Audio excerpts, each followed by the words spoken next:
Beloved, this is the day the Lord has made, and we choose to step into it not casually, not carelessly, but consciously aligned with divine purpose. As this Thursday, the 2nd of April 2026, unfolds before us, we do not enter it empty. We enter it empowered, positioned, and prepared through the authority of prayer. Before a single step is taken, before a single word is spoken, we anchor ourselves in the presence of God, declaring that this day will respond to our obedience and align with heaven's agenda. This is not just another morning. This is a moment of spiritual activation.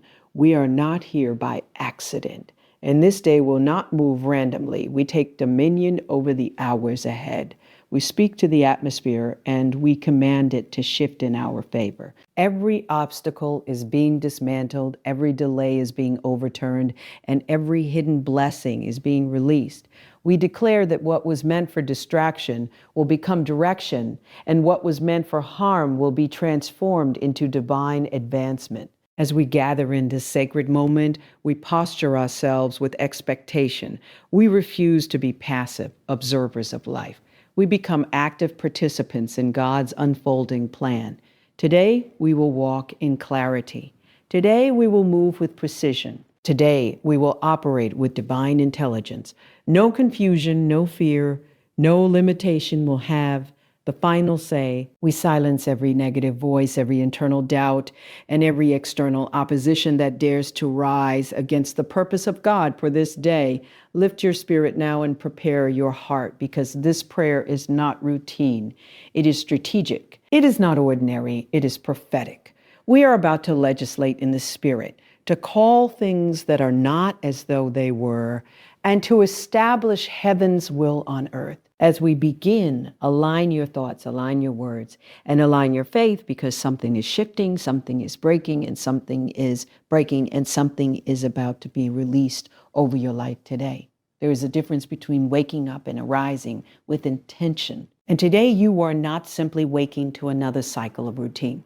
You are arising into alignment with a divine agenda that was written before this day ever existed. You are not here by accident, and this moment is not ordinary. Before the demands of life begin to speak, before notifications compete for your attention, before the weight of responsibility attempts to define your mood, you make a conscious decision to align yourself with the purpose of God. You choose to step into this day aware that every hour holds potential, every interaction carries meaning, and every decision has the power to move you closer to or further from what has already been prepared for you. Intentional alignment begins with awareness. It is the recognition that you are not the source of your own existence, and therefore not the sole author of your direction.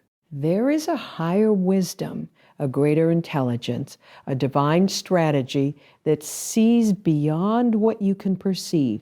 And when you align yourself with it, you step into a flow that cannot be manufactured by human effort alone. You begin to move differently. You begin to think differently. You begin to respond differently. What once triggered anxiety now invites trust. What once caused hesitation now produces confidence, and what once felt uncertain now becomes an opportunity for faith to take the lead. When you enter the day intentionally aligned with God's purpose, you stop reacting to life and you start governing it. You no longer allow circumstances to dictate your state of mind, because you understand that your position in God gives you authority over what tries to rise against you. You are not at the mercy of unexpected events, delays, or disruptions. Instead, you carry a sense of stability that comes from knowing that even what you did not plan has already been accounted for in the divine blueprint. This awareness shifts your posture from defensive to proactive. You are no longer trying to survive the day. You are stepping into it with the expectation that it will cooperate with the will of God concerning you. Alignment requires surrender, but not the kind of surrender that weakens you. It is the surrender that strengthens you because it places you in agreement with something greater than your limitations. You release the need to control every outcome. And in doing so, you gain access to outcomes that exceed your expectations. You let go of the pressure to have everything figured out. And in return, you receive clarity that unfolds step by step. This is not passivity. This is precision. This is not hesitation. This is intentional positioning. You are not stepping back. You are stepping into the exact place where grace can meet you and empower you to do what you could not do on your own. As you align yourself with God's purpose, your perspective begins to elevate. You stop seeing the day as a collection of random tasks and start seeing it as a series of divine appointments. The conversations you have are no longer casual. They are purposeful. The places you go are no longer coincidental. They are strategic. Even the interruptions that try to derail your schedule become opportunities for something greater to unfold. You begin to understand that nothing is wasted when you are aligned. Every moment is being used, every detail is being woven together, and every step is contributing to something that extends beyond what you can immediately see. This level of alignment demands discipline in your thoughts. You cannot align with God's purpose while entertaining idea, as that contradict his promises. You cannot expect clarity while feeding confusion, and you cannot walk in confidence while rehearsing fear. So you make a decision to guard your mind. You become intentional about what you dwell on. You replace doubt with declaration, fear with faith, and uncertainty with trust. You begin to speak to yourself in a way that reflects what God has said about you rather than what circumstances suggest. Your internal dialogue becomes a place of reinforcement instead of resistance. Your words also begin to carry weight when you are aligned. You do not speak carelessly because you understand that your words have the power to shape your experience. You become deliberate in what you declare over your day. You speak life. You speak order. You speak direction. You do not amplify problems. You address them with authority. You do not rehearse negativity. You interrupt it with truth. Your voice becomes an instrument of alignment, bringing your environment into agreement with what God has already established. Alignment with God's purpose also affects how you handle time. You become more aware of what deserves your attention and what does not. You stop investing energy into things that drain you without producing anything meaningful. You become more selective, more focused, more intentional. You understand that time is not just something to be spent. It is something to be stewarded.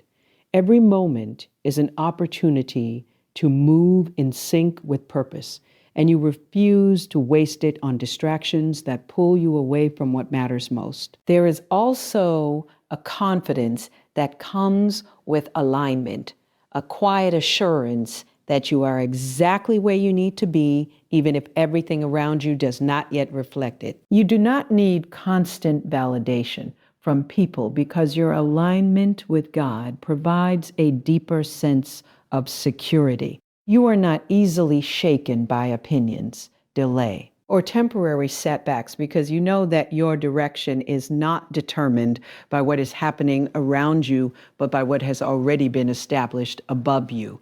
This confidence does not make you arrogant, it makes you grounded. It keeps you steady in moments that would otherwise cause you to lose your balance. As you continue to walk in intentional alignment, you begin to notice a shift not only within you, but around you. Doors that once seemed closed begin to open. Opportunities that once felt distant begin to come closer. Favor begins to show up in unexpected ways. This is not coincidence. This is alignment producing results. This is alignment producing results. When you are in the right position, things begin to respond accordingly. You find yourself in the right place at the right time, saying the right things, meeting the right people. There is a rhythm, a flow, a sense that you are moving with something rather than against everything, and even when challenges arise, as they inevitably will, your alignment keeps you from being overwhelmed. You do not deny the reality of difficulty, but you also do not give it more power than it deserves. You face it with the understanding that it is subject to the authority you carry. You approach it with wisdom, with patience, with faith. You do not panic, you position, you do not retreat, you realign. Every challenge becomes another opportunity to demonstrate what it looks like to live a life that is anchored in purpose and guided by something greater than circumstance. Before you engage with the world, before you answer a message, before you step into conversations, responsibilities, and expectations, there is a higher priority that must be established, and that is your spiritual authority. You are not just a participant in the events of this day. You are a carrier of divine influence, and influence must be activated before it can be exercised.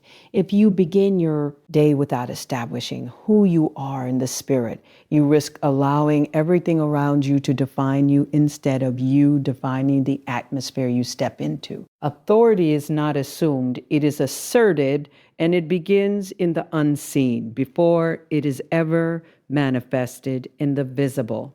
To establish spiritual authority is to recognize that you are not operating from a place of weakness, limitation, or uncertainty, but from a position that has already been empowered by God. This authority is not based on your emotions, your past, or your current circumstances.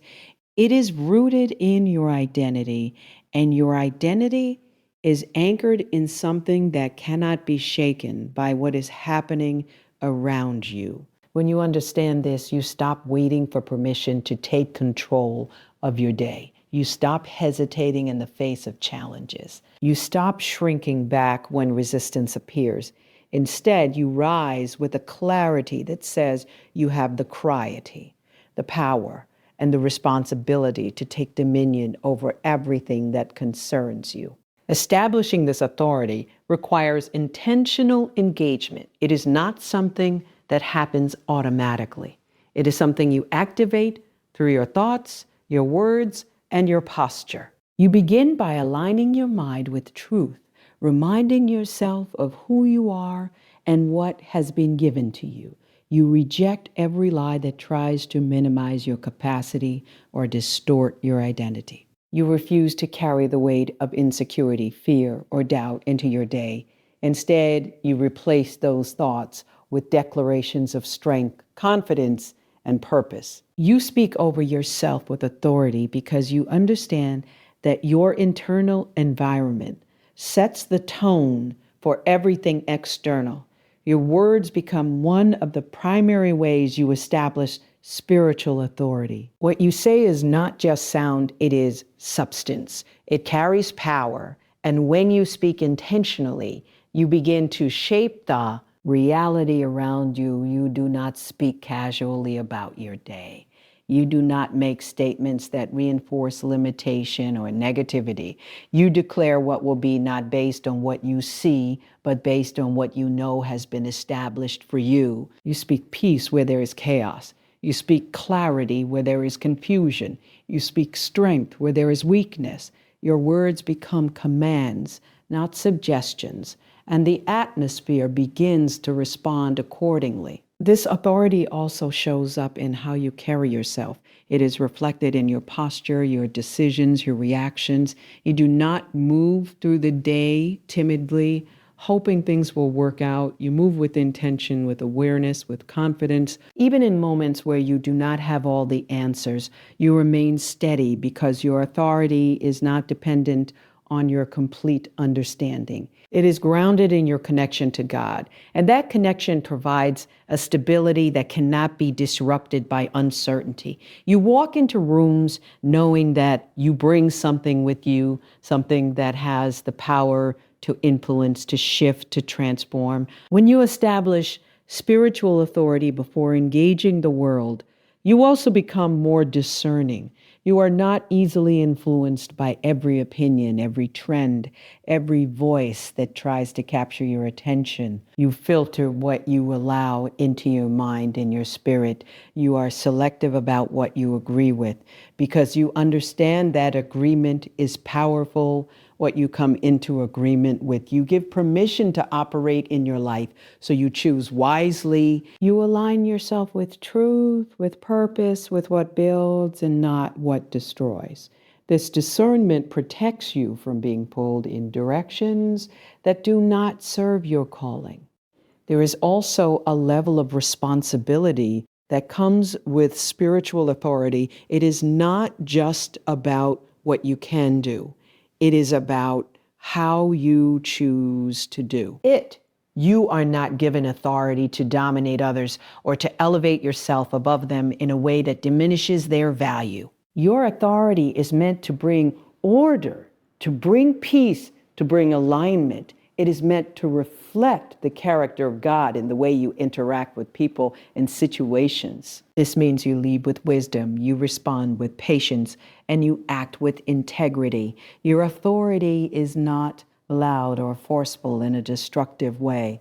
It is firm, consistent, and grounded in truth. As you step into the world with your authority established, you begin to notice a difference in how things respond to you.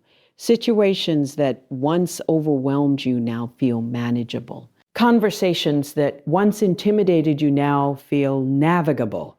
Decisions that once confused you now feel clearer. This is not because everything around you has changed, but because you have changed your position. You are no longer approaching life from a place of uncertainty. You are approaching it from a place of established authority. And that shift affects everything. Challenges will still arise, but they will not carry the same weight.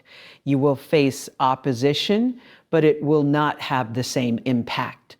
You will encounter moments of difficulty, but they will not define your experience. Instead of being consumed by what is happening, you remain centered in who you are. You address challenges with confidence, you navigate opposition with wisdom, and you move through difficulty with resilience. Your authority allows you to engage without being overwhelmed, to respond without being reactive, to act without being driven by fear. This is why it is so important to establish your authority before the day begins. Once you are already in the middle of situations, it becomes easier to react instead of respond, to be influenced instead of influencing. But when you take the time to ground yourself first, you set the tone for everything that follows. You create a foundation that supports you throughout the day. You build a mindset that is not easily shaken. You position yourself in a way that allows you to move with intention rather than impulse. You are not entering this day empty. You are not stepping into it unprepared. You are carrying authority that has been given to you, and it is your responsibility to activate it. You do not wait for circumstances to align before you act. You align yourself first, and then you step into circumstances with confidence. You do not wait for things to feel right. You establish what is right within you and then allow that to guide your actions. This is how you move from being a passive participant to an active force, from being influenced by your environment to influencing it, from simply existing in your day to governing it with intention and purpose. There is a realm beyond what you can see, a dimension that responds not to noise, not to chance, but to authority. And when you understand this, you begin to realize that the atmosphere of your day is not fixed. It is formable. It is not something you simply step into and accept. It is something you can shape, direct, and command. You are not at the mercy of what surrounds you. You have been given the ability to influence it. And so before the day unfolds in its fullness, before the demands and distractions begin to compete for your attention, you take your place and you declare dominion over the atmosphere that you are about to enter. Dominion is not passive. It is not silent agreement with whatever shows up. It is an active, intentional exertion of authority that brings alignment where there is disorder and clarity where there is confusion. When you declare dominion, you are not denying reality. You are redefining it according to a higher truth. You are not ignoring challenges. You are positioning yourself above them. You are making a decision that what exists around you will not dictate what manifests within you, and what manifests within you will ultimately influence what unfolds around you. The atmosphere of your day carries energy, it carries influence, it carries the potential to either support you or resist you. And if left unattended, it will often reflect the chaos, negativity, and unpredictability of the world. When you step in with authority, you interrupt that default pattern. You speak into the unseen. You address what cannot be touched, but can be felt. You declare peace where tension tries to rise. You release clarity where confusion attempts to settle. You establish order where disorder seeks to take hold. Your words are not empty. They carry intention. They carry belief. They carry power. When you declare dominion over the atmosphere, you are also setting boundaries. When you declare dominion over the atmosphere, you are also setting boundaries. You are deciding what is allowed and what is not. You are not open to every influence, every distraction that tries to enter your space. You become selective. You become intentional. You guard your environment, not just physically, but spiritually and mentally. You do not allow negativity to linger. You do not entertain thoughts that weaken your position, and you do not give space to anything that contradicts the purpose you are walking in. This is not about control in a negative sense. This is about stewardship. It is about stewardship. It is about taking responsibility for the space you occupy and ensuring that it aligns with what you have been called to carry. Your emotions also begin to respond differently when you operate from a place of dominion. Instead of being driven by how you feel, you begin to direct your feelings. You do not allow temporary emotions to dictate permanent decisions. You acknowledge what you feel, but you do not surrender to it.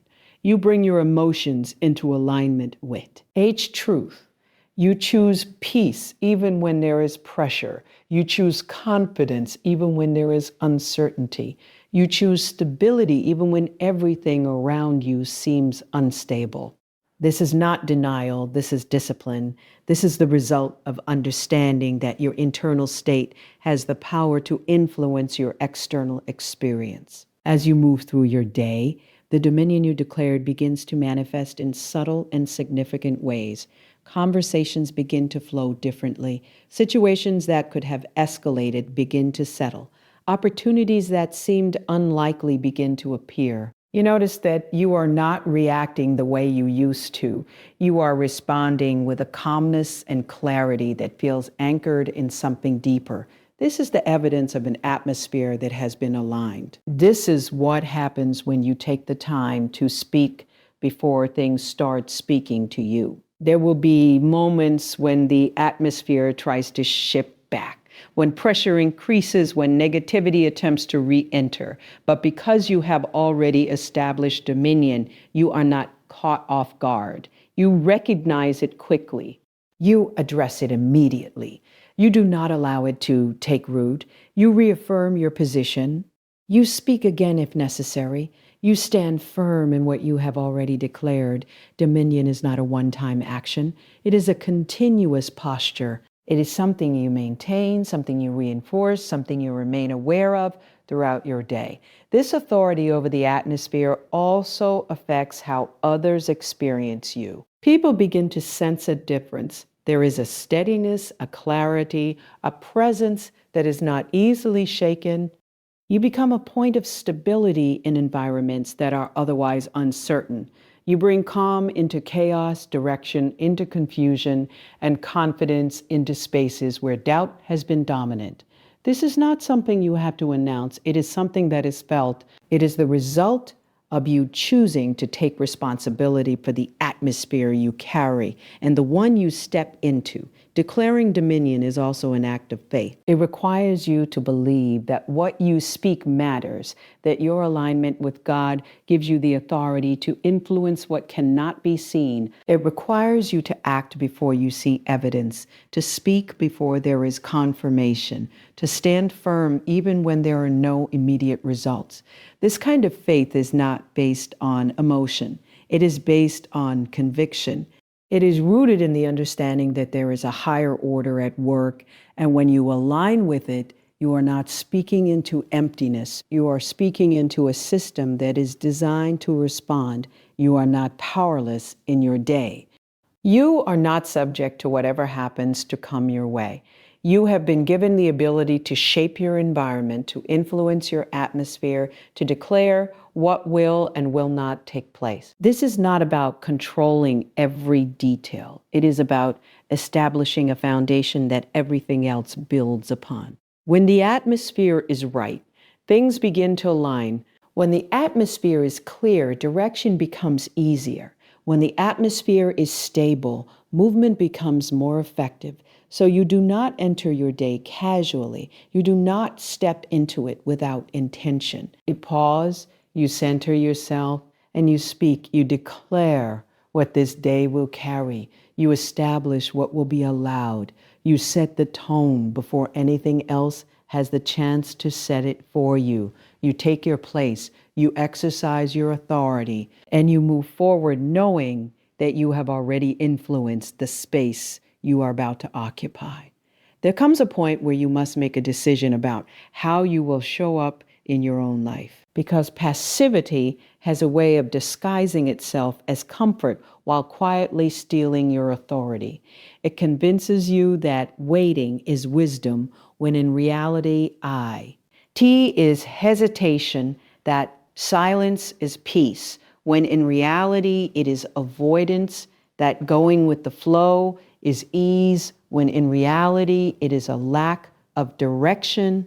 But when you begin to understand the weight of your purpose, you can no longer afford to sit on the sidelines of your own destiny. You are not called to watch life happen. You are called to engage with it, to shape it, to influence it with intention and awareness. Rejecting passivity is not about becoming aggressive or forceful in a way that disrupts others. It is about becoming present, conscious, and deliberate in the way you live. It is about refusing to drift through your day without clarity, without direction, without ownership of your choices. You stop waiting for the perfect moment, the perfect conditions, or the perfect feeling to take action. You recognize that action itself creates momentum, and momentum creates clarity. You move not because everything is certain, but because you are committed to aligning yourself with what matters most. Divine responsibility begins with the understanding that your life is not random and your role in it is not insignificant. You have been given influence, whether it feels large or small, and that influence carries weight. It affects your environment, it impacts the people around you, and it shapes the outcomes you experience. When you embrace this responsibility, you stop minimizing your actions and start recognizing their significance. The way you think, the way you speak, the way you respond, all of it contributes to the direction your life takes. When you reject passivity, you also stop outsourcing your power. You no longer blame circumstances, other people, or past experiences for where you are or where you are not. You acknowledge what has happened, but you do not allow it to define what will happen next. You take ownership of your decisions. You accept that while you cannot control everything. You can control how you respond, how you move, and how you position yourself. This shift in perspective is what transforms you from someone who reacts to life into someone who participates in shaping it. There is a level of courage required to embrace divine responsibility because it removes the comfort of excuses. It asks you to look at your life honestly, to recognize where you have been passive, where you have avoided action, where you have allowed fear or doubt to keep you still. And instead of condemning yourself for those moments, You use them as points of awareness. You choose differently moving forward. You decide that you will not remain in a place of inaction when you have the ability to move, to speak, to create change. As you begin to take responsibility, your mindset shifts from waiting to initiating. You do not wait for opportunities to find you. You position yourself to recognize and respond to them. You do not wait for clarity to arrive fully formed. You take steps that allow clarity to develop. You do not wait for confidence to appear before you act. You act in a way that builds confidence over time. This is the rhythm of responsibility. It is not about having everything figured out. It is about being willing to move with what you had and trusting that more will be revealed as you continue. Rejecting passivity also means becoming intentional with your time and energy. You begin to notice where your attention goes and whether it is aligned with your purpose. You become more selective about what you engage with. You stop investing in distractions that do not contribute to your growth. You recognize that every moment you spend is a moment that cannot be reclaimed, and so you choose to use your time in a way that reflects your priorities. This does not mean you eliminate rest or enjoyment, but it means you are aware of how those things fit into the bigger picture of your life. Your actions begin to reflect a sense of ownership. You follow through on what you commit to. You show up even when it is inconvenient. You remain consistent even when results are not immediate. This consistency is what builds trust both in yourself and in how others experience you. It becomes evident that you are not driven by impulse or emotion alone, but by a deeper sense of purpose that guides your decisions. When you embrace divine responsibility, you also become more aware of your influence on others. You understand that your words can either build or break, that your presence can either bring clarity or confusion, that your actions can either inspire or discourage. This awareness does not create pressure, it creates intentionality. You begin to choose your words more carefully. You consider how your actions affect those around you. You aim to reflect something that is aligned with the values and purpose you carry. There will be moments where taking responsibility feels uncomfortable, where it would be easier to step back, to remain silent, to let things unfold without your involvement. But in those moments, you remind yourself that growth does not happen in comfort. It happens in engagement. It happens when you choose to step forward despite uncertainty, when you choose to act despite hesitation, when you choose to take ownership despite the risk of failure. This is where transformation takes place. As you continue to reject passivity and embrace responsibility, you begin to experience a sense of empowerment that is not dependent on external validation. You do not need constant affirmation to keep moving. You are driven by a deeper understanding of who you are and what you are called to do. This understanding becomes your anchor. It keeps you steady when things are unclear. It keeps you focused when distractions arise. It keeps you moving when progress feels slow. Your life begins to reflect the choices you are making. You see the results of your intentionality. You notice the difference in how you handle situations, in how you approach challenges, in how you engage with opportunities. There is a shift from drifting to directing, from reacting to responding, from waiting to moving. This shift is not always dramatic, but it is consistent, and over time it produces outcomes that align more closely with the purpose you are committed to. And even when you encounter setbacks, you do not retreat into passivity. You do not allow disappointment to push you back into inaction. Instead, you reassess, you adjust, and you continue. You understand that responsibility includes the willingness to learn, to grow, to refine your approach. You do not expect perfection, but you do expect perfection, but you do expect progress. You remain engaged, you remain aware, and you remain committed to showing up in your life with intention and purpose. There is power in what you speak, not just in volume or repetition, but in intention, in alignment, in authority. Words are not empty sounds that disappear into the air. They carry weight, they carry direction, they carry the ability to shape outcomes before those outcomes are visible. When you understand this, you begin to treat your words differently. When you understand this, you begin to treat your words differently. You no longer speak carelessly or reactively. You begin to recognize that every word you release is either reinforcing chaos or establishing order, either feeding confusion or creating clarity. And so you become intentional about how you use your voice, especially when situations appear uncertain or unstable. Chaos often presents itself loudly. It demands attention. It creates urgency. It attempts to pull you into reaction rather than response.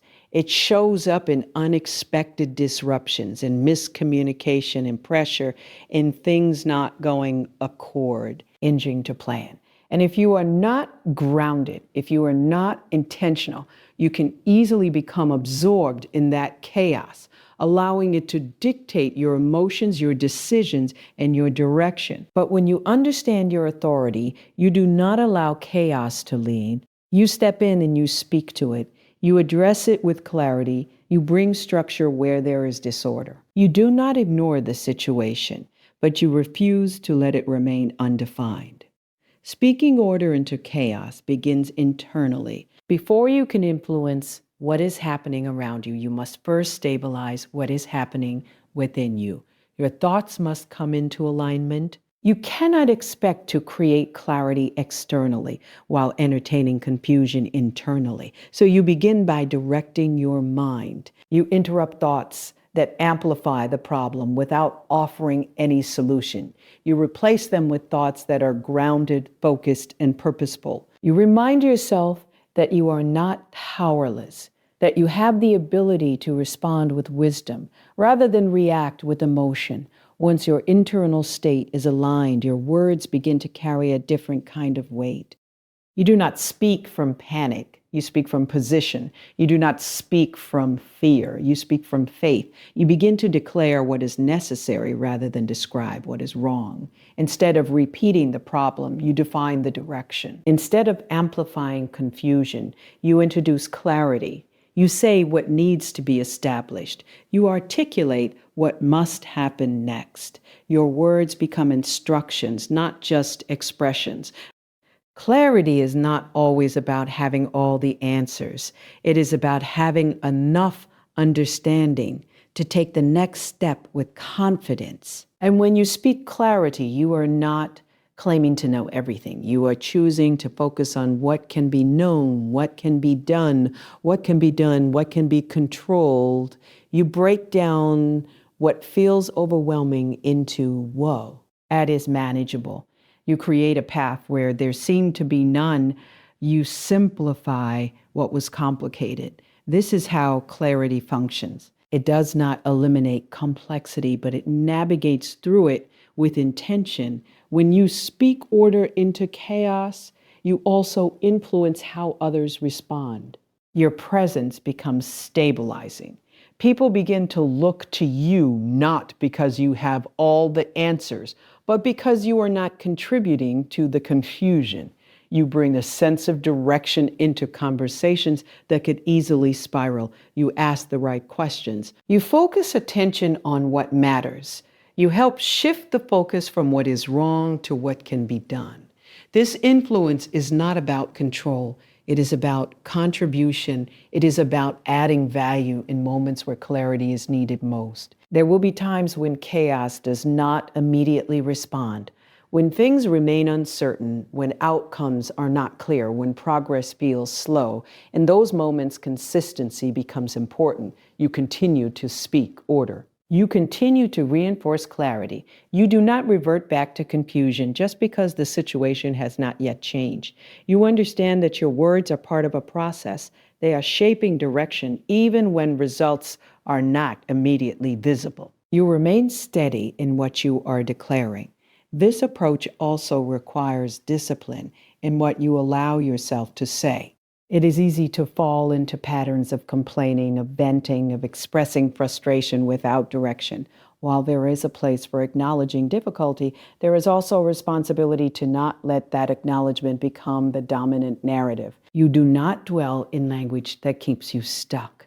You do not repeatedly speak in ways that reinforce limitation. Instead, you shift your language toward movement, toward possibility, toward solutions. You train yourself to speak in a way that aligns with where you are going, not where you are. Speaking order into chaos is also about timing, knowing when to speak, how to speak, and what to say. It is not about filling every silence with words, but about using your voice with intention when it matters. Sometimes clarity comes through a single well-placed statement.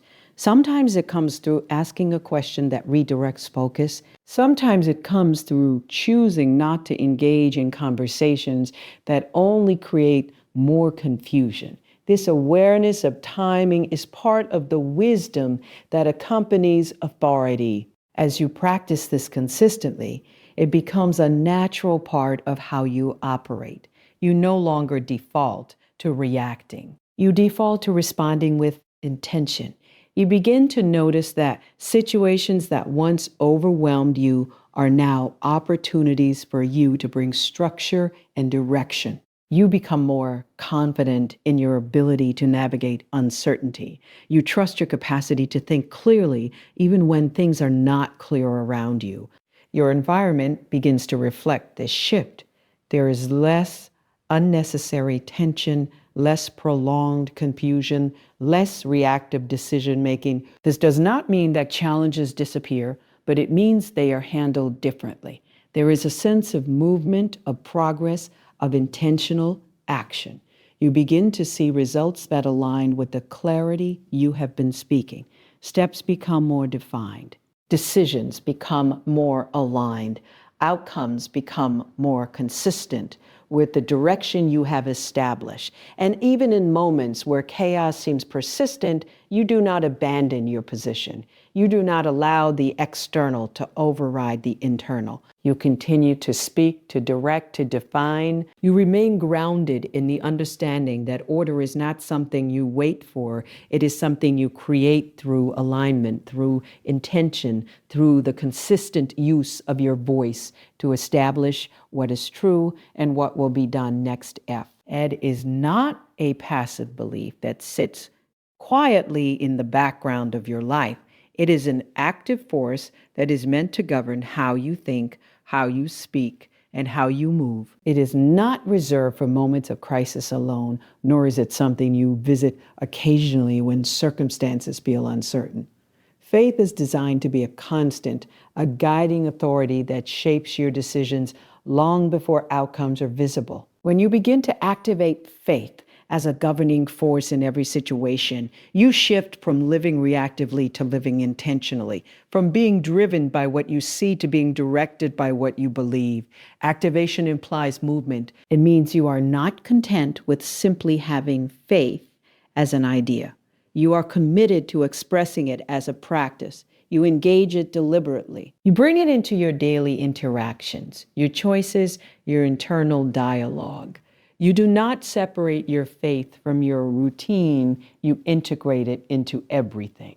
It becomes the lens through which you interpret events, the filter through which you process information, and the foundation upon which you build your responses. This is where faith moves from concept to function. To allow faith to govern your thinking, you must first become aware of how often your thoughts are influenced by fear, doubt, or limitation. These influences are subtle, but they are powerful. They shape how you perceive possibilities, how you evaluate risks, and how you anticipate outcomes. When faith is not active, these influences tend to dominate. They cause you to hesitate when you could move, to question when you could trust, to withdraw when you could engage. But when faith becomes the governing force, it begins to override those patterns. It begins to override those patterns. It introduces a different perspective, one that is not limited by what is immediately visible or predictable. This does not mean you ignore reality or deny challenges. It may, Ends as you interpret them differently. You see obstacles as temporary, not permanent. You view uncertainty as an opportunity for trust, not a reason for retreat. You recognize that what you are facing is not greater than the capacity you have been given to navigate it. Faith reframes your understanding.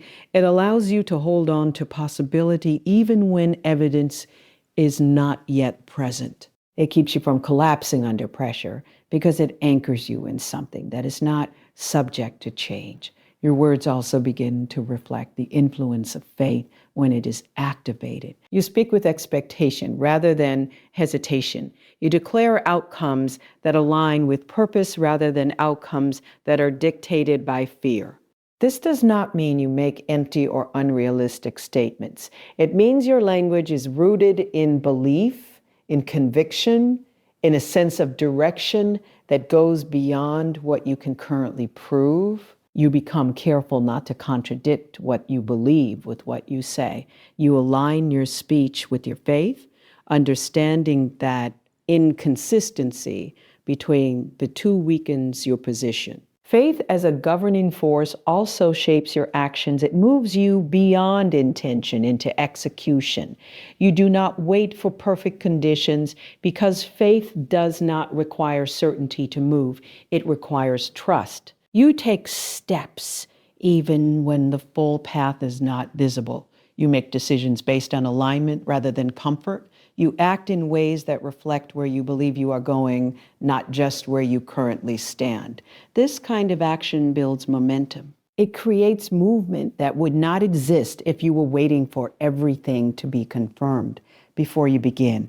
There will be moments where activating faith feels challenging, where doubt tries to re-enter, where circumstances seem to contradict what you believe. In those moments, you must be intentional about reinforcing your position. You return to what you remind yourself of what you have chosen to believe.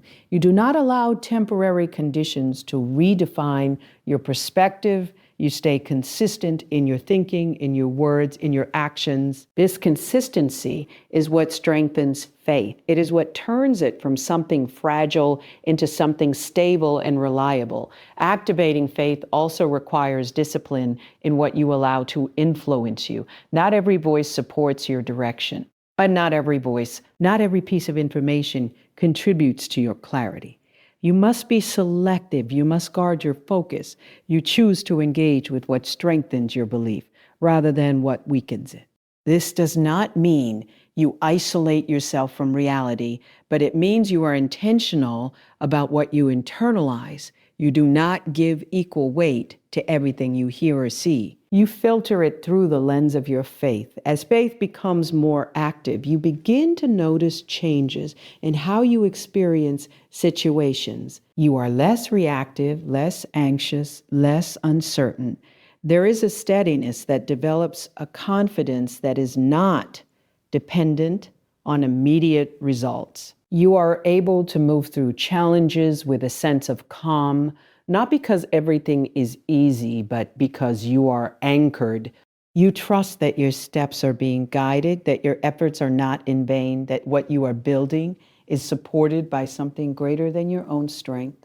This governing force also affects how you handle delays. When things do not happen as quickly as you expect, you do not immediately assume that something is wrong. You remain patient. You continue to move forward with what you can do. You trust that timing is part of the process. This patience is not passive. It is active. It is filled with continued effort, continued belief, continued alignment. You do not stop just because you do not see immediate results. You continue because you understand that faith operates beyond immediate visibility. In your interactions with others, faith influences how you respond. You do not mirror negativity. You do not absorb doubt. You maintain your position. You bring a different energy into conversations, one that is grounded, hopeful, and forward moving. This does not mean you ignore difficulties, but it means you do not allow them to dominate your perspective. You contribute in a way that reflects what you believe rather than what is being expressed around you. As you continue to activate faith consistently, it becomes less of an effort and more of a natural state. You begin to default to belief rather than doubt, to trust rather than fear, to movement rather than hesitation. It becomes part of how you operate, part of how you think, part of how you engage with the world. You do not have to remind yourself constantly because it has become integrated into your way of being. And even when unexpected situations arise, you remain grounded. You do not abandon your position because of sudden changes. You adjust where necessary, but you do not shift your foundation. Faith continues to guide you, to influence you, to govern how you interpret and respond to what is happening. It keeps you aligned. It keeps you focused. It keeps you moving in a direction that is consistent with what you believe has already been established for your life. There are moments in every day where you are confronted with resistance, with obstacles that seem to rise without warning, with barriers that appear to slow your progress or redirect your path. These moments can feel disruptive, frustrating, and at times overwhelming if you approach them from a place of limitation. But when you understand the authority you carry, you begin to see obstacles differently. You no longer view them as permanent blocks, but as temporary conditions that can be addressed, challenged, and moved. You shift from reacting to their presence to commanding their removal, from accepting their weight to confronting them with intention. Commanding obstacles to move is not about denial or avoidance. It is about recognizing that what stands in your way does not have ultimate authority over your direction. It is about refusing to give more power to the problem than to the position you hold. You do not pretend the obstacle does not exist, but you also do not magnify it to the point where it controls your response. Instead, you address it with clarity. You define what it is, you understand its impact, and then you decide how you will respond in a way that aligns with your purpose rather than your frustration. There is a shift that happens when you move from a mindset of endurance to a mindset of authority. Endurance alone focuses on surviving the obstacle, on getting through it, on waiting for it to pass. Authority, on the other hand, focuses on engagement. It asks what can be done, what can be changed, what can be influenced. It looks for points of movement, for opportunities to act, for ways to reposition. This does not mean every obstacle disappears instantly, but it does mean you are no longer passive in its presence. You become an active participant in navigating and, where possible, removing what stands in your way. Your words play a significant role in this process. What you say about the obstacle influences how you experience it. If your language is filled with defeat, limitation, and resignation, you reinforce the power of the obstacle. But when you speak with authority, when you declare that the obstacle will not define your outcome, you begin to shift your perspective. You start to look for solutions rather than dwelling on the problem. You become more creative, more resourceful, more focused. Your words direct your attention, and your attention shapes you. Your actions. Commanding obstacles to move also requires action. It is not enough to speak without being willing to move. You must be prepared to take steps, to make decisions, to engage with the situation in a way that creates change. This might mean adjusting your approach, seeking new information, asking for support, or trying a different strategy. Authority is expressed through movement. It is demonstrated in your willingness to act despite resistance, to continue despite difficulty, to persist even when progress is not immediate. At the same time, opening pathways requires awareness. Sometimes the obstacle is not just external, it is internal. It may be a pattern of thinking, a habit, a belief that limits what you see as possible. In those moments, commanding the obstacle to move means addressing what is within you. It means challenging your assumptions, questioning your limitations, and expanding your perspective. You recognize that not every barrier is outside of your control. Some can be shifted by changing how you think, how you approach, how you interpret. As you begin to operate in this way, you develop resilience. Obstacles no longer have the same impact because you are not approaching them from a place of vulnerability. You are grounded, focused, and intentional. You understand that resistance is part of movement, not a signal to stop. You expect challenges, but you do not fear them.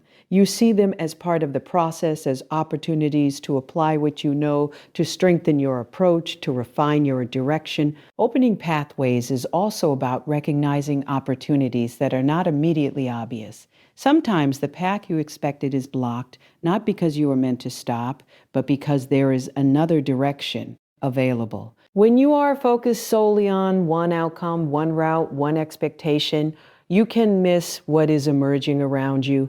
But when you remain open, when you stay aware, you begin to see alternatives. You notice possibilities that were not visible before. You find ways forward that do not look like what you initially planned, but still align with where you are meant to go. This requires flexibility without losing focus. You're willing to adjust your methods, but you remain committed to your purpose. You do not abandon your direction just because the path changes. You adapt, you reposition, you continue. This balance between consistency and flexibility is what allows you to move through obstacles without becoming stuck or discouraged. There will be moments where progress feels slow, where the obstacle seems persistent, where the pathway is not immediately clear. In those moments, patience becomes important, not passive waiting, but active patience.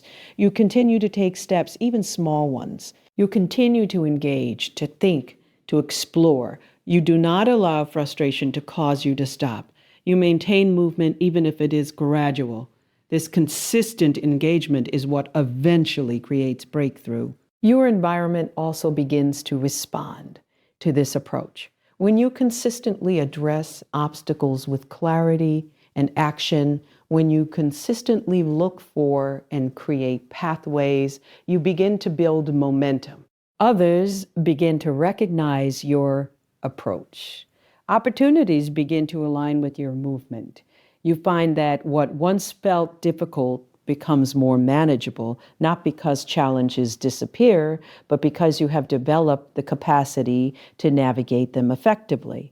Commanding obstacles to move is ultimately about how you position yourself in relation to what you face. You are not beneath it. You are not controlled by it. You are not controlled by it. You are not defined by it. You stand in a place where you can engage, where you can influence, where you can move forward despite its presence.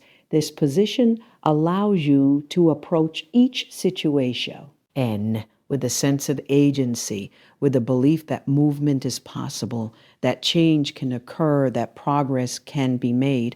And as you continue to operate from this position, you begin to see a pattern. Obstacles that once stopped you no longer have the same effect. Pathways that once seemed hidden begin to appear more clearly. You become more confident in your ability to navigate complexity, to respond to resistance, to create movement where there was none. You develop a rhythm of engagement, a way of approaching challenges that is consistent, intentional, and effective. Alignment is not a one-time decision. It is a continuous practice that requires awareness, intention, and consistency. When you choose to align your thoughts, your words, and your actions with heaven, you are making a commitment to live in agreement with a higher standard, a greater purpose, and a deeper truth than what is immediately visible around you. This alignment is what brings coherence to your life. It is what removes contradiction between what you believe and how you behave. It is what creates a sense of direction that is not easily disrupted by external changes. Your thoughts are the starting point of this alignment. They form the internal environment from which everything else flows. If your thoughts are scattered, negative, or rooted in limitation, it becomes difficult to produce words and actions that reflect clarity and purpose. So you begin by becoming aware of what occupies your mind. You observe your patterns of thinking. You notice what you default to when faced with uncertainty or pressure. And then you make intentional adjustments. You replace thoughts that weaken your position with thoughts that strengthen it. You focus on what is true, what is constructive, what aligns with the direction you are moving in. This does not mean you ignore reality or suppress honest emotions. It means you Who's not to dwell in thoughts that keep you stuck? You acknowledge challenges, but you do not allow them to dominate your internal dialogue. You train your mind to return to a place of clarity, to a place of focus, to a place that supports forward movement. This training takes time, but with consistency, it becomes more natural. Your thoughts begin to align more easily with the perspective you are choosing to adopt. Your words are the next layer of alignment. What you say is an extension of what you think, and it has the power to reinforce or disrupt the alignment you are building. When your words are inconsistent with your thoughts, or when they contradict the direction you are trying to move in, it creates internal tension. It weakens your ability to act with confidence. But when your words are aligned, they become a tool for reinforcement. They solidify what you believe. They give expression to your intention. They help to shape the environment around you. You begin to speak with awareness. You choose your words carefully, not out of fear, but out of intention. You avoid language that reinforces limitation, that amplifies doubt, or that contradicts your purpose. Instead, you speak in a way that reflects where you are going. You declare what you are committed to. You articulate what you are building. Your words become consistent with your thoughts. And this consistency strengthens your position. Your actions are where alignment becomes visible. They are the evidence of what you truly believe. It is possible to think and speak in alignment, but if your actions do not follow, the alignment remains incomplete. Action requires commitment. It requires you to move beyond intention into execution. It asks you to make choices that reflect your values, even when those choices are not the easiest. It asks you to follow through on what you say, to remain consistent in what you do, to demonstrate through your behavior what you have already established internally. When your actions are aligned, there is a sense of integrity that develops. You are no longer divided between what you believe and how you behave. You move with confidence because there is no internal conflict. Your decisions become clearer because they are guided by a consistent framework. You are not constantly second-guessing yourself because your thoughts, words, and actions are working together rather than against each other. Aligning with heaven also means being sensitive to direction. It means being aware of when adjustments are needed. Alignment is not rigid. It is responsive. It allows for growth, for learning, for refinement. You remain open to correction, to new understanding, to shifts in perspective that bring you closer to what is true. This openness does not weaken your alignment. It strengthens it. It ensures that you are not holding on to patterns or beliefs that no longer serve your purpose. There will be moments where alignment feels challenging, where your thoughts drift, where your words slip, where your actions do not fully reflect what you intend. In those moments, the key is not to become discouraged, but to realign. You return to awareness, you make adjustments, you correct your course. Alignment is maintained through this process of noticing and adjusting. It is not about perfection. It is about consistency. As you continue to practice this alignment, You begin to notice a shift in how you experience your day. There is less internal conflict, less confusion, less hesitation. You move with a greater sense of clarity and purpose. Your decisions become more intentional. Your responses become more measured. You are not easily pulled in different directions because you have established a clear center from which you operate. This alignment also affects how others experience you. There is a sense of consistency in your presence. People know what to expect because you are not constantly shifting between different states or perspectives. You bring a sense of stability into your interactions. Your words carry weight because they are backed by your actions. Your actions carry credibility because they are consistent with your words. Aligning your thoughts, words, and actions with heaven also creates momentum. When everything is working together, movement becomes more efficient. You are not wasting energy on internal conflict or inconsistency. You are able to focus your efforts more effectively. You make progress more steadily. This momentum builds over time, creating results that reflect the consistency of your alignment. There is also a sense of peace that comes with alignment, not the absence of challenges, but the presence of clarity within them. You are not constantly questioning your direction. You are not overwhelmed by every new situation. You have a foundation that supports you, a framework that guides you, a sense of purpose that keeps you grounded. And even when external circumstances shift, when unexpected situations arise, your alignment provides stability. You adjust your actions as needed, but you do not lose your center. You remain connected to what you have established internally. You continue to think, speak, and act in a way that reflects the direction you have chosen, allowing that consistency to guide you through whatever unfolds throughout your day. There are voices that do not come from outside alone, but rise from within,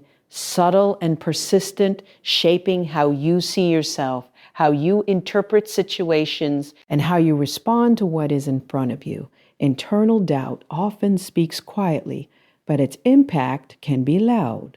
It questions your ability, it minimizes your potential, it magnifies your weaknesses, and it attempts to convince you that you are not ready, not capable, not enough. At the same time, there are external voices, opinions, criticisms, expectations, and projections that seek to define your direction if you are not intentional about what you allow to influence you. If left unchecked, these voices can create confusion, hesitation, and a constant state of second guessing that disrupts your clarity and weakens your movement. Silencing these voices does not mean ignoring everything that challenges you or refusing to listen to any form of feedback. It means becoming intentional about what you give authority to. Not every voice deserves your agreement. Not every thought deserves your attention. You must begin to distinguish between what is constructive and what is limiting, between what aligns with your purpose and what pulls you away from it. This discernment becomes your filter, helping you decide what to engage with and what to release. Internal doubt often operates through patterns that have been repeated over time. It may be rooted in past experiences, in moments where things did not go as expected, in words that were spoken to you or about you, and beliefs that were formed when your understanding was still developing. These patterns can become automatic if you do not bring awareness to them. You may find yourself thinking the same limiting thoughts in different situations, responding in ways that reflect old fears rather than present possibilities. Silencing internal doubt begins with recognizing these patterns. You notice when your thoughts shift into negativity, when your inner dialogue becomes critical, when your focus moves away from possibility and toward limitation. Once you recognize these patterns, you have the opportunity to interrupt them. You do not allow the thought to continue unchecked. You question it. You challenge its validity. You ask whether it is based on truth or on assumption. You replace it with something that aligns with what you know, to be possible with what you are committed to, with the direction you are moving in. This is not about pretending that everything is perfect. It is about choosing not to reinforce thoughts that weaken your position. Over time, this practice begins to shift your default thinking. Doubt loses its automatic hold, and your mind becomes more aligned with clarity and confidence.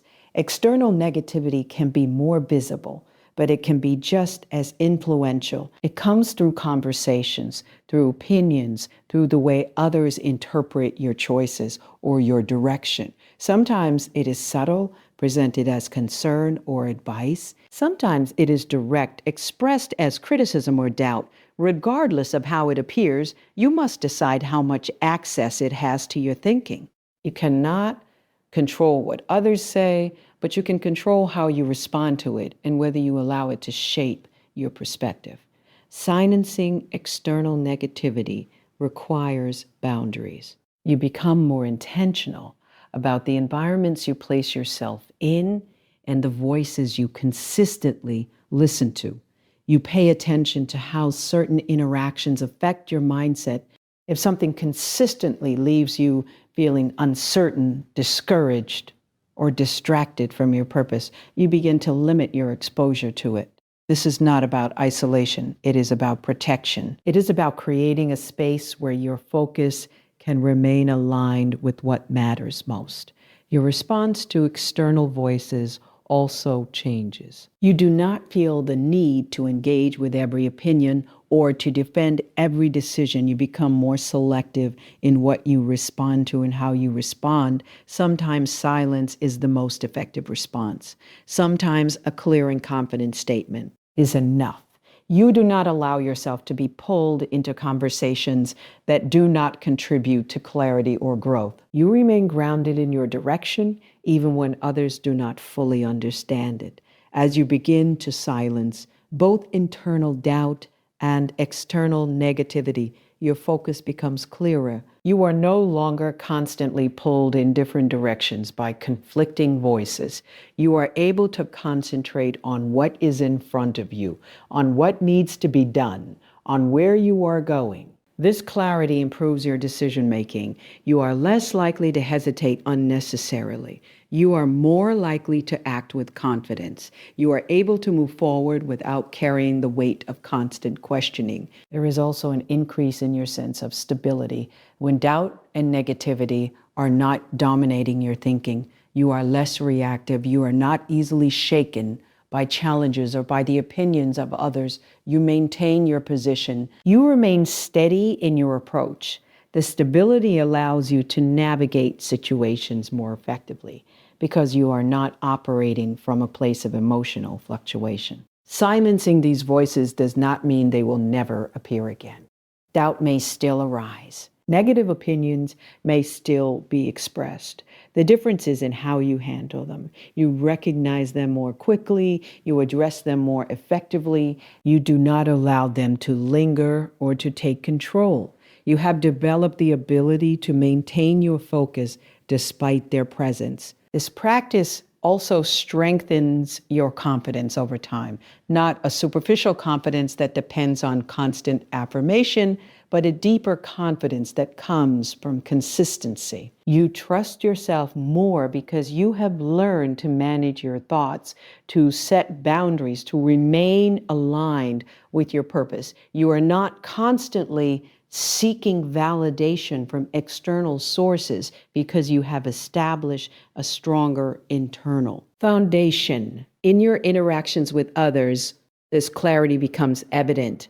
You communicate more directly. You make decisions more efficiently. You are less influenced by pressure or expectation. You bring a sense of certainty into your environment, not because you have all the answers, but because you are not divided by conflicting voices.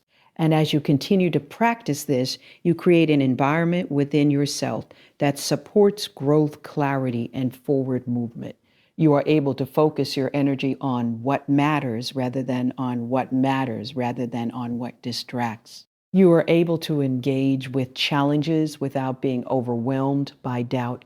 You are able to listen to feedback without losing your direction. You maintain control over what you allow to influence you, ensuring that your thoughts, your words, and your actions remain aligned with the path you have chosen to follow. There is a way of moving through your day that is not driven by impulse, not shaped by confusion, and not limited by what is immediately visible. And that way is to walk in divine intelligence. And this is not about having more information than everyone else or being intellectually superior. It is about being guided, about seeing beyond the surface, about understanding what matters in each moment and responding accordingly. Divine intelligence is the ability to perceive with clarity, to think with depth, and to act with purpose, while discernment is the ability to distinguish, to filter, and to recognize what is aligned and what is not. Walking in this way begins with a shift in how you approach your thoughts.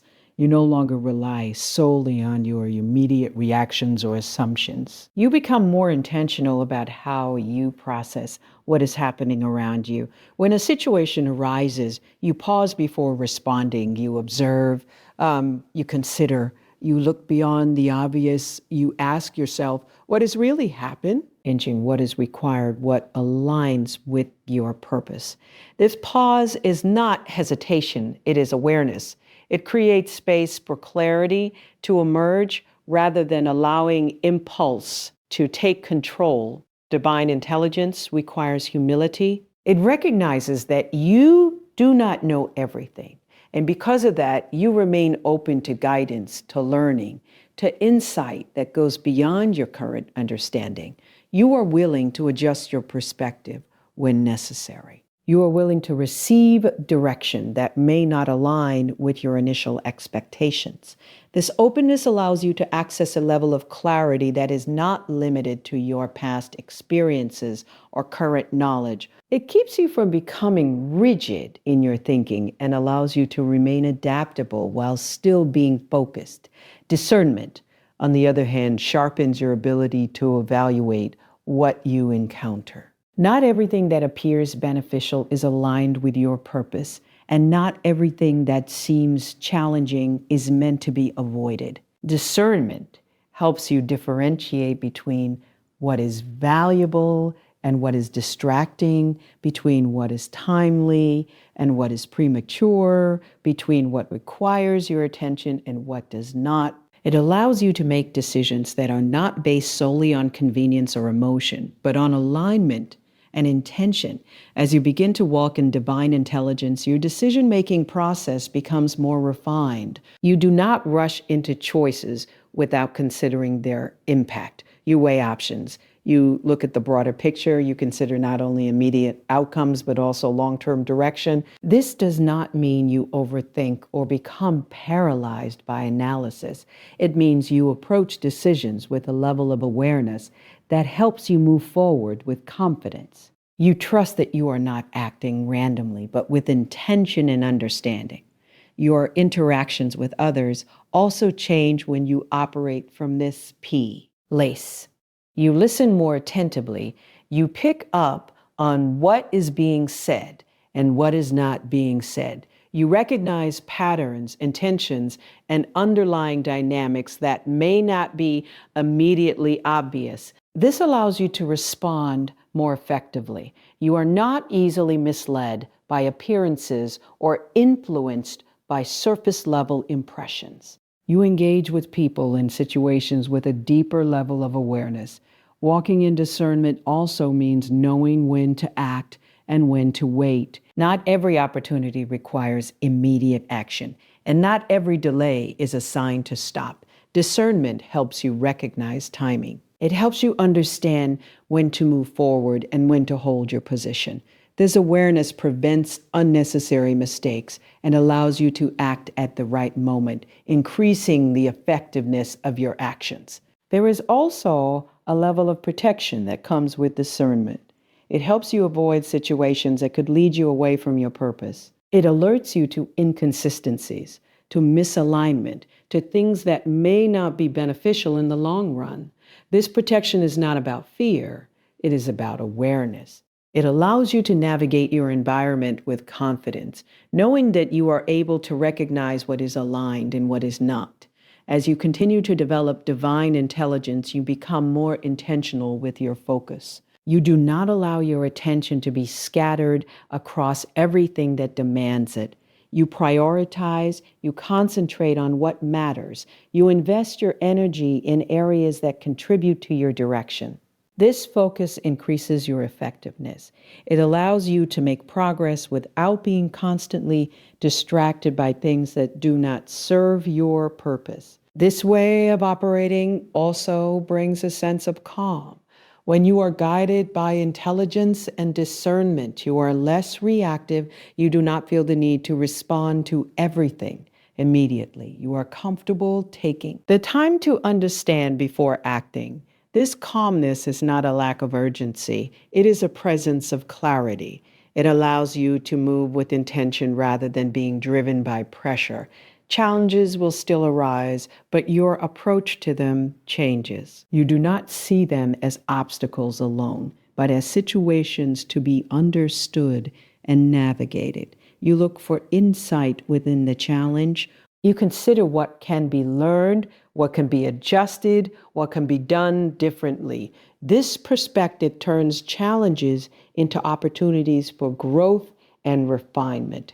Over time, walking in divine intelligence and discernment becomes a natural part of how you operate. You begin to trust your ability to perceive accurately, to evaluate effectively, and to act appropriately, You become more confident in your decisions, not because you are always certain, but because you are intentional. You know that you are not acting randomly, but with consideration and awareness. Your environment begins to reflect this shift. There is more clarity in your direction, more consistency in your actions, more alignment in your outcomes. You are not constantly correcting mistakes that come from impulsive decisions. You are moving with purpose, with understanding, with a sense of direction that is informed and intentional. And even in moments where things are not immediately clear, you remain steady. You trust the process of seeking understanding. You allow yourself the space to gain clarity. You do not rush into decisions just to resolve uncertainty. You remain grounded. Knowing that clarity will come as you continue to observe, to reflect, and to align your actions with the insight you receive. Adversity has a way of presenting itself as an interruption, as something that is working against you, something that threatens to slow you down or push you off course. It often arrives uninvited, disrupting plans, challenging expectations, and testing your ability to remain steady. In its raw form, adversity can feel heavy, confusing, and even discouraging if you approach it without a framework for understanding its place in your journey. But when you begin to engage adversity through the lens of prayer, something shifts. What once appeared as opposition begins to reveal potential. What once felt like resistance begins to open the door for refinement, for growth, and for advancement. Transformation does not happen automatically. Adversity on its own does not guarantee progress. It is your response to it that determines its impact. When you bring prayer into the process, you introduce intention, awareness, and alignment. You are no longer reacting to difficulty without direction. You are engaging with it, processing it, and allowing it to be reshaped into something that contributes to your forward movement. Prayer becomes the space where you recalibrate, where you gain clarity, where you realign your perspective with something greater than the immediate challenge. In moments of adversity, your initial reaction may be emotional, it may be frustration, uncertainty, or even disappointment. These responses are natural, but they do not have to define your next step. Prayer creates a pause. It gives you the opportunity to step back from the immediate intensity of the situation and to approach it with a clearer mind. In that space, you begin to see differently. You are able to move beyond the surface of the problem and consider what is actually happening. what can be learned and what can be done. Through prayer, you shift from asking why this is happening to asking how this can be used. This shift is significant. It moves you from a position of resistance to a position of engagement. You are no longer focused solely on the discomfort of the situation. You begin to look for its potential. You consider how it can strengthen you, how it can refine your approach, how it can redirect you in a way that aligns more closely with your purpose. This does not mean you ignore the difficulty, but it means you do not allow it to remain meaningless. Adversity often exposes areas that need attention. It reveals weaknesses, gaps, or patterns that may have gone unnoticed in more comfortable circumstances. While this can be uncomfortable, it is also valuable. Through prayer, you are able to approach these revelations with a sense of purpose rather than judgment. You are not condemning yourself for what is uncovered. You are using the awareness to grow, to adjust, to improve. This process of refinement is what turns adversity into advancement. Prayer also helps you maintain perspective. In the middle of a challenge, it is easy to become consumed by what is not working, by what feels uncertain or out of control. This narrow focus can make the situation feel larger than it actually is. When you pray, you expand your perspective. You are reminded that the current moment is not the entirety of your journey. You are able to see beyond the immediate difficulty and recognize that there is a bigger picture or broader context in which this situation exists. This awareness reduces the weight of the adversity and allows you to engage with it more effectively. As you continue to bring adversity into prayer, you begin to develop resilience. You are not easily shaken by challenges because you have learned how to process them. You know how to pause, how to reflect, how to realign. You do not rush into reactions that may not serve you. You take the time to understand, to consider, to respond with intention. This resilience allows you to remain steady even when circumstances are not. Transformation also requires action. Prayer is not a substitute for movement. It is a guide for it. It provides clarity, but you must still take steps. You must apply what you have understood. You must make decisions that reflect the insight you have gained. This combination of prayer and action is what produces advancement. You are not only reflecting on the situation, you are responding to it in a way that creates change. There will be times when the transformation is not immediate, when the results of your efforts are not instantly visible. In those moments, patience becomes important. You continue to engage with the process. You continue to pray, to reflect, to act. You trust that the work you are doing is contributing to something that may not yet be fully seen. This patience is not passive. It is active and consistent. It keeps you moving forward, even when progress feels slow. As adversity is transformed into advancement, you begin to notice a shift in how you approach future challenges. You are less likely to be overwhelmed because you have experienced what is possible when you engage difficulty with intention. You are more confident in your ability to navigate uncertainty. You understand that challenges are not necessarily signs of failure, but opportunities for growth and refinement. Your mindset becomes more adaptable. You are able to adjust your approach without losing your direction. You are willing to learn from what you experience. You are open to change, to improvement, to new ways of thinking and acting. This adaptability allows you to move through different situations with greater ease and effectiveness in your interactions with others. This transformation also becomes evident. You are able to offer perspective, to bring calm into situations that may feel overwhelming to others. You are able to share insight that comes from your own experience of navigating adversity. This influence is not about having all the answers, but about demonstrating what it looks like. To engage challenges with intention and purpose. And as you continue to walk through this process, You begin to see that adversity is not something to be feared or avoided at all costs. It becomes something that can be engaged, understood, and used. It becomes part of your development, part of your progress, part of the path that leads you forward. You no longer see it as an interruption, but as an element that, when approached with prayer and intention, contributes to the unfolding of your purpose. Positioning yourself for supernatural opportunities begins with an awareness that not everything in your life is the result of effort alone. There are moments, openings, and alignments that cannot be manufactured through strategy or force, moments that appear with a timing and precision that goes beyond human planning. These are opportunities that require more than preparation. They require alignment, and positioning is what allows you to recognize them, receive them, and respond to them when they appear. Positioning is not passive, waiting for something to happen.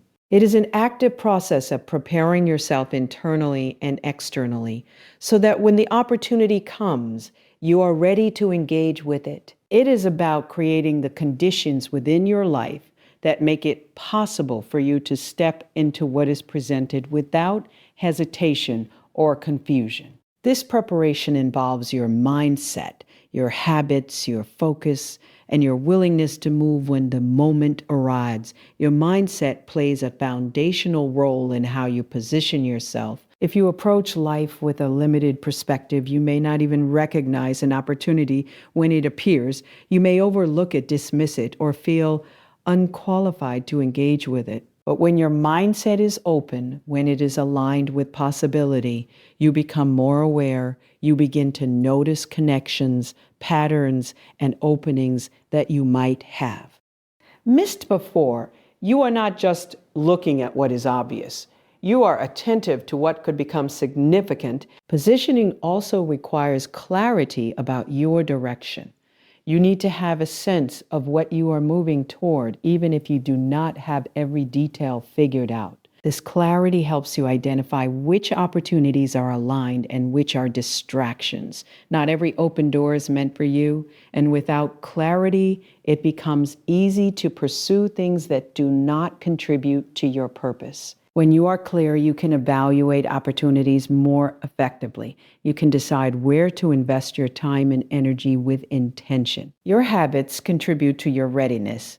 What you do consistently shapes your ability to respond when something unexpected appears. If you are disciplined, focused, and consistent in your actions, you are more likely to be prepared.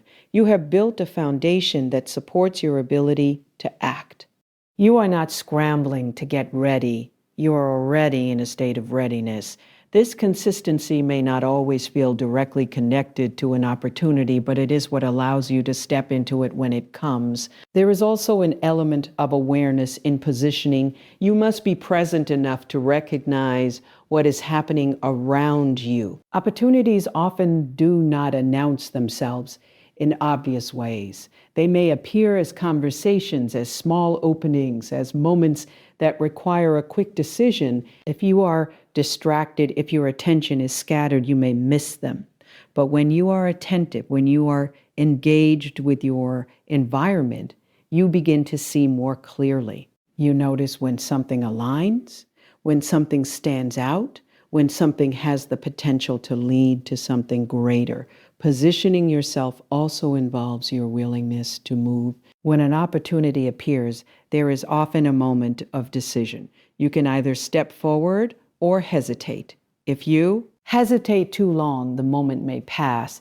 This is where confidence becomes important. You must trust your preparation, your awareness, and your ability to navigate what comes next. You do not need to have complete certainty to move. You need enough clarity to take the next step. There will be times when opportunities feel beyond your current capacity, when they seem larger than what you have experienced before. In those moments, positioning requires you to expand your perspective. You must be willing to grow into what is being presented. You cannot remain confined to what feels comfortable or familiar. You must be open to learning, to adapting, to stepping into spaces that require you to stretch. This willingness to grow is what allows you to fully engage with opportunities that have the potential to elevate your direction. Positioning also involves relationships.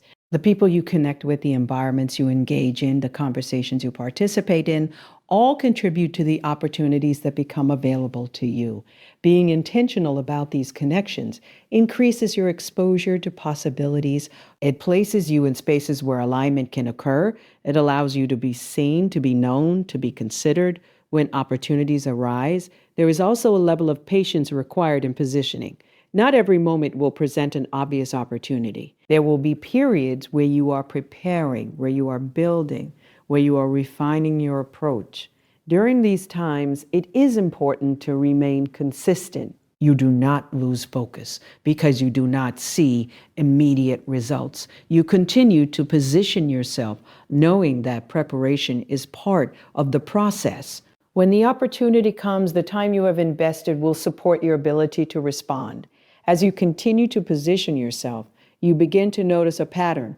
Opportunities begin to appear more frequently. You sex. End yourself in the right place at the right time. You encounter people who open doors. You receive invitations that align with your direction. This is not random. It is the result of alignment, preparation, and awareness working together. Your response to these opportunities also evolves. You become more confident, more decisive, more intentional. You are not overwhelmed by the presence of opportunity. You are ready to engage with it. You understand how to evaluate it, how to respond to it, how to integrate it into your direction. There will still be moments where you miss opportunities, where you hesitate, where you are not fully prepared. But even in those moments, you learn, you refine your approach, you become more aware of what is required. You adjust your positioning so that you are better prepared next time. And as you continue to grow in this process, you begin to experience a sense of flow. Not because everything is easy, but because you are aligned. You are positioned in a way that allows opportunities to connect with your preparation. You are ready to recognize them, ready to respond to them, ready to respond to them, ready to move with them as they unfold within your life. Expectation shapes perception long before results appear. What you anticipate influences what you notice, how you interpret events, and how you respond in moments that are still unfolding. When you begin your day with an expectation of divine intervention, you are not denying reality or ignoring effort. You are choosing to remain open to the possibility that there is more at work than what you can immediately see. You are positioning your mindset to recognize alignment, timing, and outcomes that go beyond what you could have arranged on your own. To expect divine intervention is to hold a posture of readiness without anxiety. It is not a restless waiting that demands immediate results, but a steady awareness that something meaningful can emerge at any moment. This awareness changes how you move through your day. You become more attentive, more observant, more willing to engage with situations that might otherwise seem ordinary.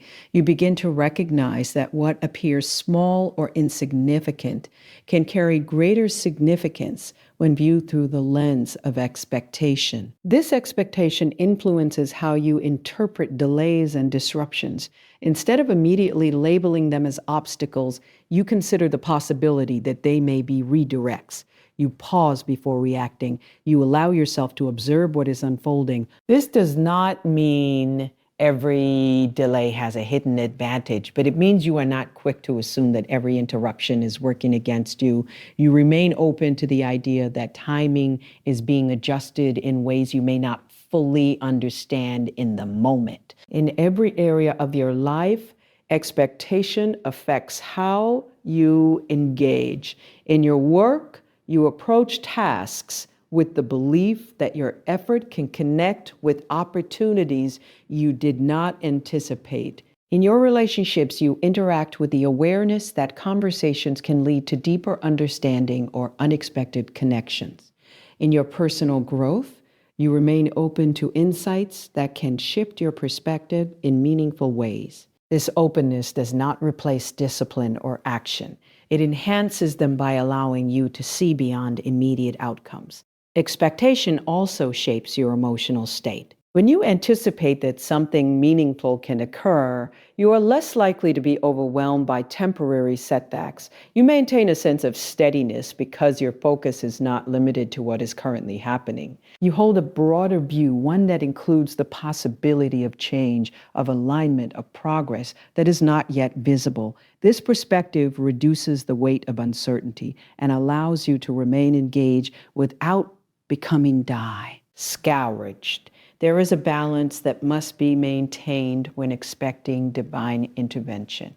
It is not about becoming passive or neglecting your responsibilities. You continue to act, to plan, to engage with your day. You do what is within your control with intention and consistency. At the same time, you remain open to what is beyond your control. You recognize that your effort and something greater can work together. This balance prevents you from becoming either overly dependent on external outcomes or overly reliant on your own efforts alone. Expectation also affects how you respond when opportunities arise. When you are expecting alignment, you are more likely to recognize it when it appears. You are not caught off guard or hesitant. You are prepared to engage, to respond, to move. You do not dismiss opportunities because they were not part of your original plan. You are flexible enough to adjust while remaining focused on your direction. There will be moments when your expectation is tested, when things do not unfold as quickly or as clearly as you had hoped. In those moments, it becomes important to maintain perspective. You remind yourself that expectation is not tied to immediate results. It is a posture that you hold over time. You do not abandon it because of temporary outcomes. You remain consistent in how you approach your day, in how you interpret situations, in how you engage with what is in front of you. As you continue to operate with this expectation, you begin to notice patterns. You see how certain moments connect, how certain decisions lead to outcomes that were not immediately obvious. You recognize that what you once might have overlooked now stands out. This awareness reinforces your expectation. It shows you that there is value in remaining open, in remaining attentive, in remaining aligned. Expectation also influences how others experience you. There is a sense of openness in your presence, a willingness to engage, a readiness to see potential. This can create an environment where others feel more comfortable sharing ideas, exploring possibilities, and engaging with you in a way that leads to meaningful outcomes. Your expectation becomes part of the atmosphere you create. In your internal dialogue, expectation changes the way you speak to yourself. You are less likely to assume negative outcomes. You are more likely to consider what could go right, what could align, what could emerge. This does not mean you ignore risks or challenges, but it means you do not allow them to dominate your thinking. You maintain a balanced perspective that includes both awareness and openness. As this becomes a consistent part of how you live, you develop a sense of trust. Not a blind trust that ignores reality, but a grounded trust that allows you to move forward without constant tension. You are not trying to control every detail. You are engaged, aware, and open. You allow space for outcomes that are not entirely dependent on your planning. There will still be uncertainty, moments where you do not fully understand what is happening or why certain things are unfolding the way they are. In those moments, expectation helps you remain steady. You do not rush to conclusions. You do not assume that the current moment defines the entire process. You allow time for things to unfold, for connections to become clear, for outcomes to take shape. And as you continue to expect divine intervention in every area of your day, you begin to move with a different kind of awareness. You are engaged with your responsibilities, but you are also attentive to what is emerging beyond them. You are active in your efforts, but you are also open to alignment that cannot be forced. You hold a posture that allows you to participate fully in your day while remaining aware that there is more at work than what you can immediately see. There is a partnership available to you that changes how you experience every part of your life, a partnership that moves beyond effort alone and brings alignment between your actions and God's will. To partner with God is not to step back and wait for everything to be done for you, and it is not to carry the full weight of responsibility on your own. It is a dynamic relationship where your willingness meets divine direction, where your obedience aligns with a greater purpose, and where your daily decisions become part of something that extends beyond what you can see in the moment. This partnership begins with awareness. You recognize that your life is not isolated, that your choices are not random, and that your direction is not meant to be determined by circumstance alone. You become conscious of the fact that there is guidance available, that there is a will that can be aligned with, and that your role is to engage with it intentionally. This awareness shifts how you approach your day. You are no longer moving without consideration. You are moving with attention, with openness, with a readiness to align. Partnering with God requires communication, and that communication happens through prayer, reflection, and attentiveness. You create space to listen, not just to speak. You are not only presenting your plans, your desires, and your concerns, but you are also allowing room for direction to come. This listening is not always dramatic or immediate, but it develops over time. It shows up in clarity, in a sense of direction, in a conviction about what to do next. You begin to recognize it through consistency and awareness. As you engage in this partnership, your decisions begin to reflect a deeper level of alignment. You do not act purely based on impulse or convenience. You consider why. Our actions align with the direction you have received. You evaluate your choices not only by their immediate benefit, but by how they contribute to a greater purpose. This does not make decision-making complicated. It makes it intentional. You are not just choosing what is easiest. You are choosing what is aligned. Your actions become an expression of this partnership. You do what you can with what you have, but you do it with the understanding that your effort is part of a larger process. You are not striving in isolation. You are contributing to something that is being guided. This perspective changes how you approach your work, your relationships, your responsibilities.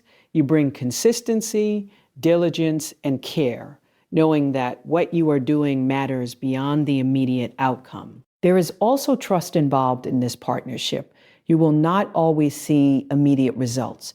You will not always understand the timing or the direction fully. In those moments, you must choose to trust that your alignment is not without purpose. You continue to act, to engage, to move forward, even when clarity is partial. This trust is not passive, it is active. It is expressed through your continued commitment to align your actions with what you believe to be right and purposeful. Challenges will still arise, and partnership does not remove difficulty, but it changes how you navigate it. You do not approach challenges alone. You bring them into the process of alignment. You seek understanding. You adjust your actions. You remain open to direction. You are not overwhelmed by the presence of difficulty because you know that it is not yours to carry alone. You engage with it, but you do not become consumed by it. This partnership also influences your perspective on outcomes. You are not solely focused on immediate success or failure. You are aware that what you are doing is part of a larger unfolding This does not mean you disregard results, but it means you do not define your entire experience by them. You remain committed to alignment, knowing that outcomes will follow in their time. In your interactions with others, this partnership becomes visible. You approach people with a sense of purpose, with an awareness that your interactions can have meaning beyond the surface. You are more attentive, more intentional, more aligned in how you communicate and respond. You are not just reacting, you are engaging with awareness. There is also a sense of peace that comes with this partnership.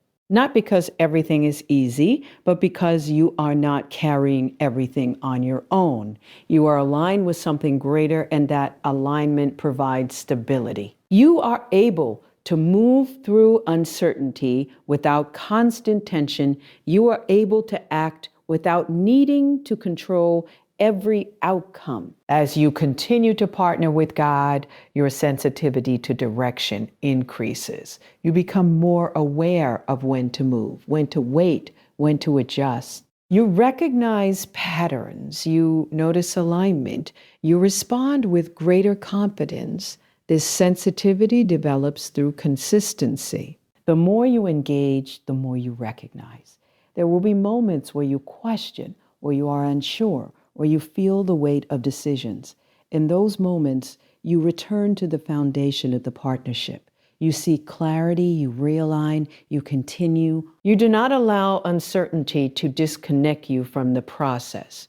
You remain engaged even when understanding is not complete. Your life begins to reflect this alignment in subtle and significant ways. There is a sense of direction, a coherence in your actions, a consistency in your movement. You are not scattered or reactive. You are focused, intentional, and aligned. You begin to see how your efforts connect, how your decisions contribute, how your your path unfolds in ways that are not random. And as you continue to live in this partnership, you become more aware that you are not just moving through your day, you are participating in something greater. Your actions carry purpose, your decisions carry weight, and your alignment carries influence. You are working, but you are also being guided. You are acting, but you are also aligning. You are moving, but you are also being positioned in ways that allow your life to reflect a will that extends beyond your own understanding.